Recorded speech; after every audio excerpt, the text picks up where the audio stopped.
Thank you for watching another episode of Scandal in Your Life. My name is Scandal.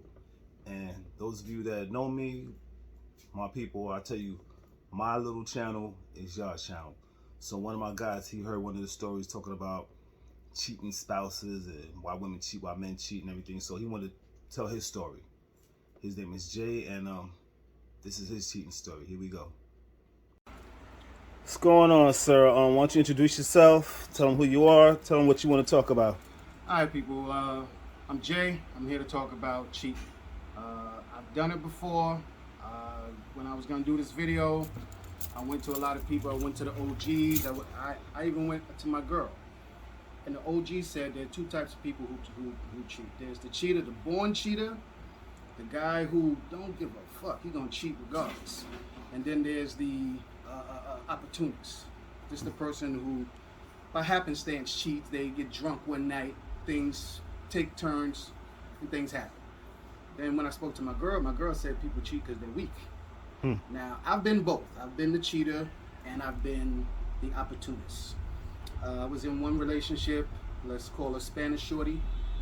We was together 4.5 years, and from the start of the relationship, it was just, she just kept accusing me of cheating. Just every instant she got, it was like I was cheating and I was doing something dirty, I was doing something crazy. Wait, hold on, let me ask you a question. Yeah. Did she have reason for that?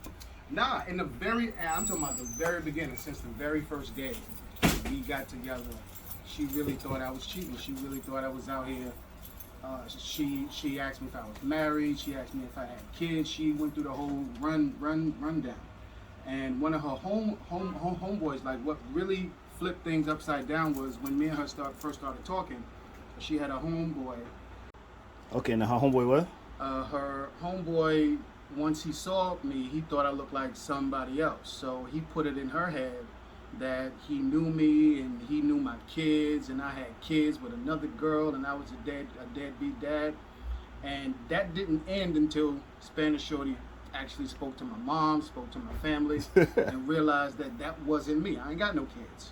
Now you think it's a thing that he could have been feeling her, or? Oh yeah, most definitely. I found out later that he was a crotch sniffer, like in the sense of when me and her weren't together, he would come over and she would let him eat her pussy. Say what now?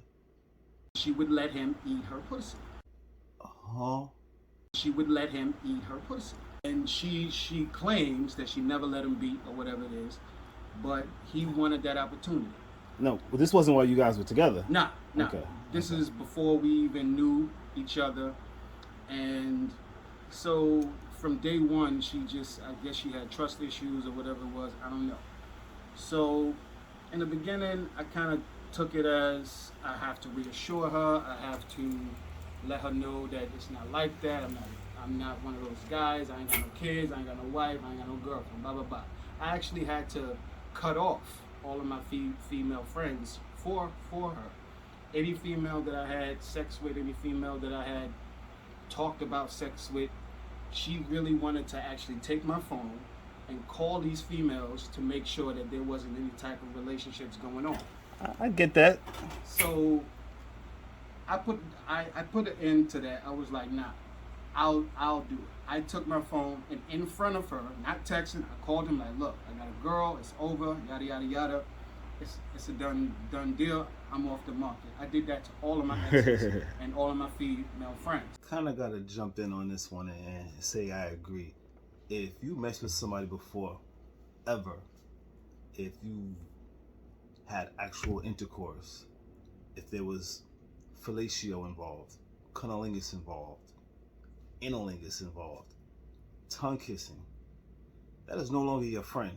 I don't care if it didn't work out and we see eye to eye now, we can just be friends. No, that's not your friend. It's very rare that you can have a male-female friendship, but it is possible. But if you've done anything at all in the past, to me, you are no longer friends. That is not your friend. I don't care what you say. I don't care how far back in the past that was. That's not your friend. Because there's always one of you that would be willing to do something. What I would tell women at one time is, I would ask them, if you offered your father some coochie, whatever, would he take it? they get offended. No, why would you say that? That's disgusting. No, how could you say that to me? What's wrong with you? All right. Then I wait and I'll be like, if you offered your male friend some, would he take it? And the response is always, oh, I would never offer him none. No. I need that same energy that you had when I asked about your pops, how you were thrown off and how it was so disgusting. If you can't give that same energy when it comes to your male friend, then that's not your male friend. And you know it. All right? So, no. It's no. It's not going to happen. I understand that. You got to dead them. You in something serious, you got to dead them. That's just my opinion on that. We were together for 4.5 years. For the next 3 years, give or take, I'll say that I was a good boy. But it got to a point where it was just too much, just constantly being accused of cheating. So, and it was a petty type of situation. Okay, now, so you said it was a petty situation, 4 years together. Yeah, it was a petty type of situation where there was no type of proof, but there was certain circumstances and certain situations that she didn't trust, and she thought I was cheating, so she would just say wild shit out of her mouth. That's the one thing that really irks me. Like, there's no reason to take shit to a certain level and say, oh, well, I can be outside sucking dick right now. Oh. Like, for what? It's like, why do things have to be like that? Like, you're just going off of, I work at the time, I was working, and I want to go home. I want to go to sleep. I don't want to be out and about in the world. Oh, why are you so tired? You must be fucking this bitch down. I'm like, Good yo, Lord. no, I'm working. Facts. So by like the third year, and I was like, you know what? I kind of had enough. And now I'm not speaking for all men, but this is why I did. Probably gonna live with it. Okay, so now you said not all men cheat, but this is your story. Yeah, this is about 3.5 years into the relationship, and I had really had enough. We were doing a petty thing where she thought circumstances wasn't right, and she would say wild shit. And I don't know what she was really doing or not. I just know that she had a wild mouth. And it got to a point where instead of just, I was young, I was in my 20s or whatever it is, instead of like leaving the situation, instead of just leaving it, dropping it, you know, I was playing petty for petty. Right. So I hooked up with a old high school acquaintance. We started talking, and we spoke for a few weeks, and she started throwing the sexual innuendos out there. I was like, okay. So I was like, this is gonna be one of those situations where I will be the opportunist. I will see what plays out. But what occurred was, I was in the analogy I used, or the metaphor I used, there was the cheater and then the opportunist. I was both in that instance. Okay. She was going to college out in Baltimore. I actually brought a ticket on those Chinese buses. Right, Lower Manhattan. Yeah, I took the bus out to her college. At the time, I was in the streets. I was drinking. I was smoking. I took some stuff up there with me. Allegedly. And, yeah, allegedly. And she was cool. We smoked. We drank, and then we did the business. My family already didn't like her because she was real, like, I'm serious, like, she was real kind of street. Like, she had no filter. Like, the way that I was raised, if I can't curse in front of my elders, anybody within my age range can't curse in front of my elders. She didn't give a fuck about that. She was saying mother effers, just very foul mouth. And my family's West Indian. They wasn't having it. They didn't like it.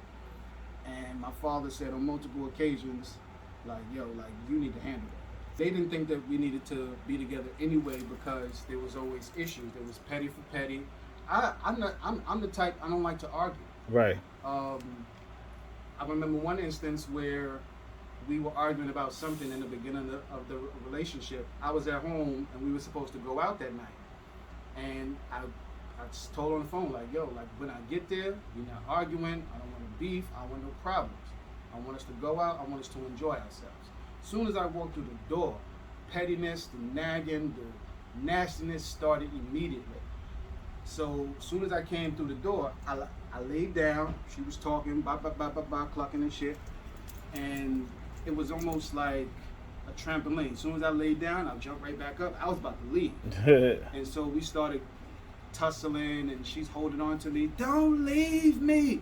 And I was like, oh, like I told you I wasn't coming here to argue. And that's the first thing that you did. It was like she relished in the concept of just arguing and just wanting to be right all the time. And I didn't like that.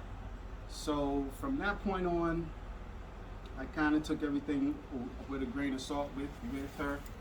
That wasn't the first time. Me going to Baltimore wasn't the first time that I cheated. So you're a serial cheater. At the time, yeah, I was. And Same girl? No. It was it was different girls, different situations, different times. But the main reason that you felt that you needed to cheat was because of her nasty attitude towards you and her accusing you of stuff? Yeah. There was another situation where at the time my cousin was going to college, and I never went to college, so I wanted to experience the college life, and you live vicariously through him. Yeah, like they was going out to the clubs out there in Long Island, the White House, Foggy Goggles, and all these other spots. And none of them at the time had girlfriends, so it wasn't like I could say, hey, I'm bringing my girlfriend out there to your college dorm, and like, no, it wasn't gonna be like that. So, almost every weekend I would go out and hang out with my fellas, chilling with the fellas, as they say. Yeah. And we would go to the club, go to the lounge or whatever and chill. At the time, I would communicate, I would socialize, but I wasn't trying to hit on nobody, I wasn't trying to take nobody home. If somebody just happened to give me their number, so be it. But when I told her, she would be very insecure, like, oh, did you talk to any women? Did you get any numbers? Did you speak to any bitches? I know that you was out there doing this. I know that you was out there doing that. And I told her, like, no, it's not like that. Yeah, I spoke to some females. Yeah, I might have danced with somebody at a club. I might have brought somebody a drink. Because that's something that I learned from my brother. Like, when you go out, you kind of spread the love around. You find out who the thugs are. You find out who the hoochies are. You find out where the chill spot is, where the rough spot is, and you sit in the middle, away from all of it. Okay. Make sure that nobody comes and fucks with your area, because you cool with this one, you cool with that one. So, she would ask me about what I was doing, blah blah blah blah blah, and I told her honestly, like, I spoke to some people, but nothing ever popped off.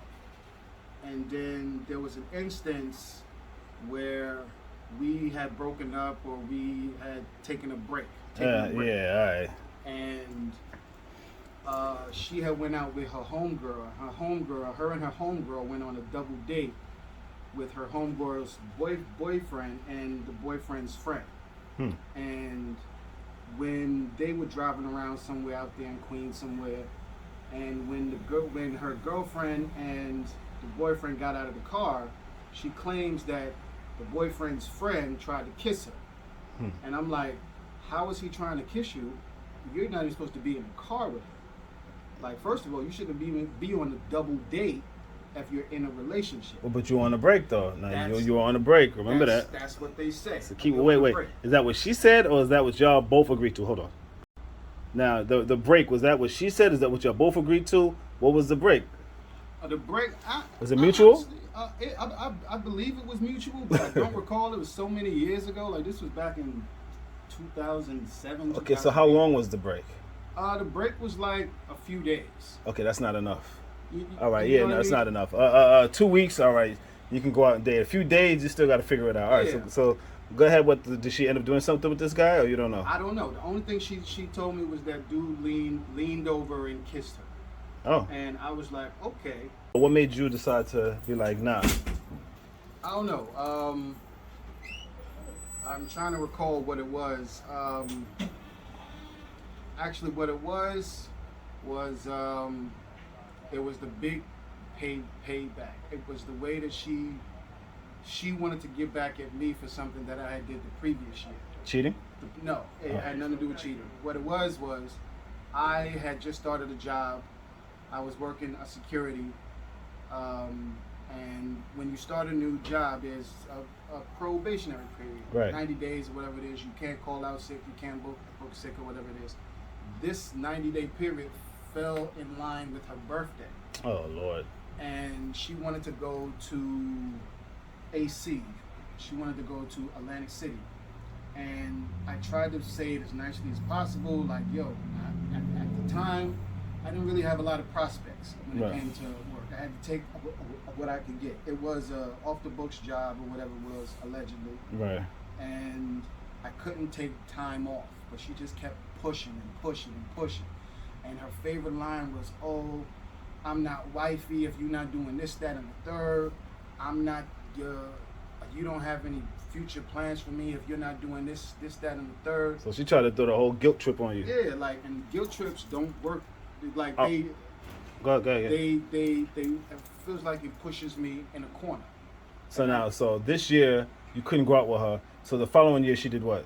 The following year, which was like 2010, the following year she broke up with me on my birthday. Oh, Yeah, before or after birthday sex? there was none of that. Then it was It was, she ruined it the was day. none of that, because the previous week we were still in a petty bickering mode, and I was like at the time I was like, yo, I love her, I want to make it work. I didn't have the mindset to just say, yo, walk away, because it was, those guilt trips were many. Like, that was a way of life over there on that side. It was regular. So you were basically unhappy, but in a relationship that you didn't want to get out of. Yeah. So we don't know if she cheated, but her accusatory ways, Yeah. her attitude, Yeah. her nasty attitude, and her guilt tripping you is what kind of caused you. Is not what kind of, is what caused you to cheat, or is the excuse that you gave yourself It's the excuse that I it was gave. okay to cheat. Yeah, that's another one of the things that when I asked the OG and I asked my girl, the OG said there's a cheater and then there's the opportunist. My girl said people are weak, but they both said that it's just the excuses that we give. Yeah, we give ourselves an excuse to cheat, but Yeah. you in a good relationship right now. Oh yeah, now I'm in such a better place because I don't know why I did it, but I think the reason, it was a learning experience, so I would learn how to appreciate something. Every relationship we have to take from that and become a better person, a better version of who we are now. Yeah. So we shouldn't be judged on what we did years ago. A lot of people have a problem with that. Males and females, we have problems, judging somebody for their past, and they judge it for our past. And there's a saying that once a cheater, always a cheater. Yeah. That's not necessarily true. No. People say, I was speaking to somebody else, and they said that karma follows you. I don't think it follows you in relationships. If you learn your lesson and you stop doing certain things, it won't follow you. But if you doing scumbag shit, regularly doing scumbag shit, you're a scumbag. Scumbaggery at its finest, bro. We You know what gotta I'm saying? we gotta get ready to head out, but I appreciate you telling me your story. I appreciate you letting them know one of the reasons why men cheat, or why you in particularly felt it was okay to cheat. The reason that you gave yourself. A lot of men can relate to that one. Yeah. But my brother, It we was will an definitely excuse. talk. Yeah, it's definitely an excuse. We will talk. Thank you. Coming back was the scumbaggery, bro. Facts.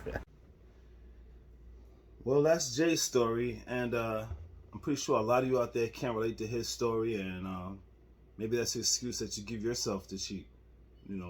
I don't think anyone should cheat. A lot of people have done it. I myself have. I've fallen into that lane at some points in my life, and I know I should have left. A lot of times you gotta go. You can't stay, and we're greedy. We give ourselves excuses to stay. So that's Jay's story. We all have similar stories. If you can relate to his story, leave a comment. If you think it's BS, leave a comment. But once again, those of you that know me, you got something you want to say, you got a story you feel like you want to share, come see me. My name is Scandal. Y'all have a good one.